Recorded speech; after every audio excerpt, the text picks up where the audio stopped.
안녕하세요. 날마다 기막힌 종의 박재훈 목사입니다. 새로운 한 주가 시작이 되었습니다. 한 주도 주님의 은혜의 평강이 여러분들과 함께 하시기를 주님의 이름으로 기도합니다. 어제는 부활주일이었죠. 이렇게 한번 선포했으면 좋겠습니다. 예수님께서 살아나셨습니다. 사망의 권세를 이기시고 부활하셨습니다. 이제 우리는 어둠의 자녀가 아니라 빛의 자녀가 되었습니다. 우리는 영생을 얻었습니다. 부활의 주님이 지금 내 안에 계십니다. 여러분 아멘이십니까? 이제 주님은 인간의 연약한 육신으로 계신 것이 아니라 영원한 존재인 성자 예수님으로서 오늘도 우리와 함께 하시면서 우리를 선한 길로 인도하시고 있습니다. 절대로 우리를 혼자 두지 않으실 것입니다. 우리를 어둠 가운데 두지 않으실 것입니다. 우리와 함께 하나님의 나라의 놀라운 일들을 이루어 가실 것입니다. 다시 한번 외쳐볼까요? 예수 그리스도께서 부활하셨습니다. 아멘. 2022년 4월 18일 날마다 기막힌 정오 시작합니다.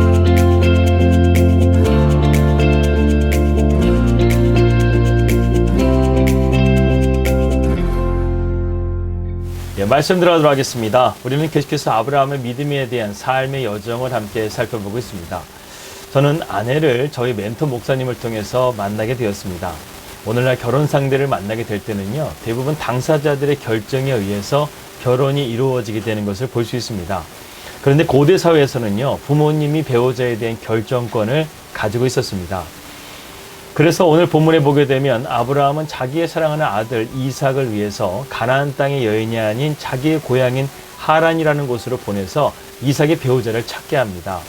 이 집안의 최고의 종을 불러서 그러한 그의 뜻을 잘 알려주고 그를 그곳으로 보낸 것이죠. 그 종의 이름은 엘리에셀이었습니다. 그는 아브라함이 하나님을 믿고 장장 800km나 되는 갈대아 우르를 향해서 떠나게 됩니다. 그에게도 부담이 되는 일이 있었습니다. 그렇게 먼 거리까지 가서 여인을 데려오려고 하는데 만약에 그 여인이 오지 않겠다고 한다면 어떻게 합니까? 이렇게 아브라함이 묻게 되는데요. 그러한 종의 부담을 알고 아브라함은 다음과 같이 이렇게 말씀하고 있습니다. 만일 여자가 너를 따라오려고 하지 아니하면 나의 이 맹세가 너와 상관이 없나니 오직 내 아들을 데리고 그리로 가지 말지니라. 이렇게 말씀했다는 것이죠. 사실 이 종은요, 신랑인 이삭을 데려가게 되면 더 수월하게 일이 진행될 것이라고 생각을 했습니다. 하지만 아브라함은 그렇게 하지 말고 내 말대로 해라. 내가 못 데려오더라도 괜찮다. 그러나 내 아들 이삭은 데려갈 수 없다. 이렇게 말씀한 것입니다. 이 종은 낙타 10匹를 데리고 이제 긴 여정을 떠나게 되죠. 당시의 낙타는 상당히 고가의 교통수단이었습니다. 오늘날로 말한다고 한다면 고급 세단이나 리무진과 같은 그런 값어치를 했다는 것이죠. 이것은 한마디로 과시용이었습니다. 신부를 데려오기 위해서는 신랑의 재력이 얼마나 되는지가 중요하기 때문에 당시 상당한 고가가 되는 낙타 10匹를 이 종은 데리고 간 것입니다. 드디어 하란 땅에 도착했습니다. 그리고 종은 한 우물가에서 주님이 계시를 기다리고 있었습니다. 왜냐하면 당시에는 여인이 저녁에 쓸 물을 기르러 오기 때문에 이 우물가에 있게 되면 여인들을 만날 것이라고 종은 생각했던 것이죠. 한마디로 이 종은 주님의 인도하심을 구하며 이삭의 신부감을 찾고자 지금 이 우물가에서 기다리고 있는 것입니다. 그는 하나님이 준비하신 이삭의 배우자를 찾기 위해서 두 가지의 방법을 생각해냈습니다. 첫 번째는 무엇이냐면 여인의 성품을 본다는 것이죠. 그래서 종은 물을 기르러 오는 여인에게 물을 달라 하고 그뿐 아니라 자기가 데려온 가축까지도 물을 먹일 수 있도록 부탁을 하겠다고 결심을 했습니다. 우리가 여기서 물 기르는 것이 뭐가 그렇게 어렵나 이런 생각을 하게 될 텐데요. 생각해 보게 되면 그렇게 만만한 일이 아니었습니다. 이 낙타는 보통 3분 안에 200리터의 물을 먹는다고 하죠. 엄청나게 먹습니다. 당시 여인들의 물통은 20리터였는데 200리터나 먹는 낙타를 10마리를 먹였다고 한다면 200리터를 먹여야 되는데 20리터라는 물병으로 몇 번을 왔다 갔다 해야 됩니까? 무려 100번을 왔다 갔다 해야 이 낙타의 물을 먹일 수가 있다는 것이죠. 아마도 물을 길고 가축에게 주는 시간을 합하게 되면 좋게 2시간은 넘게 걸렸을 것입니다. 한 번도 본 적 없는 이 이방인을 위해서 이러한 선한 행동을 하는 그녀의 성품을 이 종은 보려고 했다는 것이죠. 그리고 또 한 가지가 있습니다. 이것은 첫 번째보다 더 중요한 방법이었습니다. 그것은 바로 기도였다는 것이죠. 종은 이렇게 전략을 짰지만 이 모든 것을 이루실 분은 누구십니까? 바로 하나님이시라는 것을 알고 자기의 주인이 믿고 있는 하나님에게 간절하게 이 모든 일들을 순적하게 인도해달라고 하나님 앞에 간절하게 기도했습니다. 그래서 종은요, 이렇게 기다리면서 하나님의 인도하심을 구하며 있었다는 것이죠. 우리도 우리 인생 가운데 많은 계획을 세우게 됩니다. 그러나 그것에 대한 마무리는 항상 우리가 기도가 되어야 될 줄 믿습니다. 기도할 때 하나님이 책임져 주시고요. 기도할 때 하나님의 놀라운 역사가 일어나기 시작한다는 것입니다. 놀랍게도 종이 기도를 마치기도 전에 그가 찾던 여인이 물을 길러왔다고 성경은 말씀하고 있습니다. 그리고 그녀는 아브라함의 가계에 속한 자로서 정확하게 아브라함의 뜻에 맞게 그녀를 찾게 된 것이죠. 또한 그녀는 종이 생각했던 것보다 성실했고 친절했고 배려심이 깊었고 또한 아름다웠습니다. 그는 아마도 그녀를 만난 것에 대해 다시 한번 하나님 앞에 감사 기도를 드렸을 것입니다. 종은 이제 여인의 집으로 가서 이 혼례에 대한 일을 신중하게 마무리 지으려고 합니다. 왜냐하면 우리는 종종 첫인상에 속아 넘어갈 때가 있다는 것이죠. 그래서 신중하게 지금 이 일을 진행하려고 하고 있다는 것입니다. 그래서 그는 자기의 주인 아브라함의 하나님이 어떻게 갈대아 우르에서 떠나게 하셨고 또 그분이 인도하신 가운데 하나님께서 가나안 땅에 아브라함을 어떻게 축복하셨고 또한 그가 100세에 낳은 독자 이삭을 위해서 가나안 땅에서 여인을 취하지 않고 이곳으로 와서 이 아들의 배필을 만날 것을 자세하게 설명을 했습니다. 그리고 오늘 우물가에 있었던 일까지 설명하면서 이 일이 하나님에 의해서 이루어진 일이라고 그는 말했던 것이죠. 그럼 다음 종은 리브가의 가족들을 잘 살핍니다. 그들의 반응을 듣고자 한 것이죠. 리브가의 가족들은 오늘 본문 말씀 50절에서 이렇게 말씀하고 있습니다.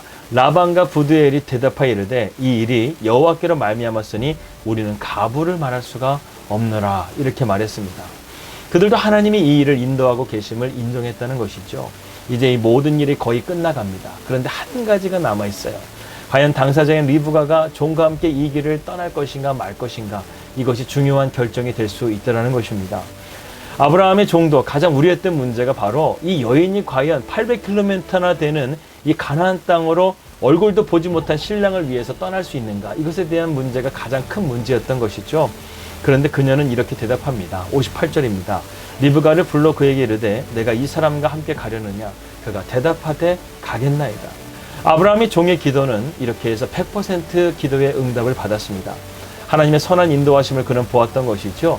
그리고 리브가는 자기의 신랑을 만나기 위해서 무려 800km나 되는 길을 마치 아브라함이 갈대아 우르를 처음 떠나는 것처럼 그녀도 평생 한 번도 가본 적이 없는 그곳을 향해서 신랑을 마주하기 위해서 그 먼 곳으로 하나님의 부르심을 믿고 가고 있다는 것입니다. 그녀는 정말로 아브라함의 가문에 올 자격이 있는 믿음의 여인이었다는 것이죠. 이제 우리는 이것을 봐야 합니다. 이 모든 것을 일하시고 섭리하시는 여호와 이레의 하나님을 우리는 볼 수 있어야 합니다. 이들 무리가 가까이 왔을 때 이삭은 마침 들에서 묵상하고 있었다고 성경은 말씀하고 있습니다. 여기서 묵상이다라는 말의 히브리어의 단어의 뜻은요, 두리번 거리다가 왔다 갔다 했다 이런 의미를 가지고 있습니다. 그가 하루 종일 천천히 걷다가 생각하다가 기도하다가 이러한 모습을 떠올리고 있다는 것이죠. 그러면서 종의 아내를 잘 만날 수 있기를 그는 계속해서 기도하면서 또한 내가 어떤 신부를 만나게 될까? 어떤 신부를 하나님께서 인도해 주실까? 이렇게 하면서 이삭도 끊임없이 자기의 신부를 위해서 기도하고 있었다는 것을 우리가 보게 됩니다. 그리고 두 사람이 결국 만나게 되죠. 리브가는 멀리서 이 이삭을 보자 자기의 얼굴로 베일을 가립니다. 왜냐하면 당시 혼례 문화 가운데서요, 신랑은 첫날 밤까지 신부의 얼굴을 볼 수 없는 것이 전통적인 혼례 의식이기 때문에 그렇습니다. 그래서 신랑은요, 당일 첫날 밤에 신부의 베일을 벗기는 것으로서 부부의 관계가 시작되는 것이죠. 아브라함은 종을 칭찬하면서 리브가를 환영합니다. 그리고 이삭을 위한 성대한 결혼잔치를 준비하게 됩니다. 결혼식 당일 그들은 늦게까지 피로원을 즐기고 조용하게 자신들의 장막으로 사라지게 됩니다. 그 장막은 바로 사라의 장막이었습니다. 그 장막은 사라가 죽은 뒤에 텅 빈 장막이었습니다. 그런데 이삭이 리브가와 함께 이 장막에 들어갔다는 것은 이제 이 집안의 안주인이 바로 리브가가 될 것이라는 것을 증거하는 것이었습니다. 이렇게 해서 이삭의 최고의 짝을 찾은 24장의 말씀이 마무리가 되어집니다. 저는 오늘 말씀을 통해서 두 가지를 다시 한번 생각하기를 원합니다. 우리는 삶을 살아가면서 많은 계획을 세워갑니다. 그러나 가장 우리 인생 가운데 중요한 계획이 바로 배우자를 만나는 계획입니다. 오늘 말씀을 통해서 종이 택한 방법을 한번 생각해 보십시오. 첫 번째로 종이 바라본 것은 배우자의 성품을 바라봤다는 것입니다. 그리고 더 중요한 것은 미래의 배우자를 위해서 기도했다는 것이죠. 우리도 마찬가지입니다. 우리 인생 가운데서 가장 중요한 것은 성품을 바라봐야 되는 것이고, 또한 그 가운데서 우리가 기도로서 이 모든 것들을 하나님 앞에 아뢰일 때 이 모든 일들 가운데 하나님의 놀라운 섭리가 우리와 함께 할 것을 믿습니다. 기도하겠습니다. 하나님 아버지 감사합니다. 오늘 창세기 24장의 말씀을 통해서 만남에 대한 축복이 어떻게 이루어지는가를 우리가 보게 됩니다. 우리가 먼저 하나님의 섭리를 기대하고 그것에 대한 기도로서 나아갈 수 있는 믿음의 자녀들이 될 수 있도록 인도하여 주시옵소서. 감사드리며 예수님의 이름으로 기도하였습니다. 아멘. 네, 평안한 하루 되시고요. 저는 내일 뵙도록 하겠습니다. 우리 믿음으로 승리합시다. 할렐루야.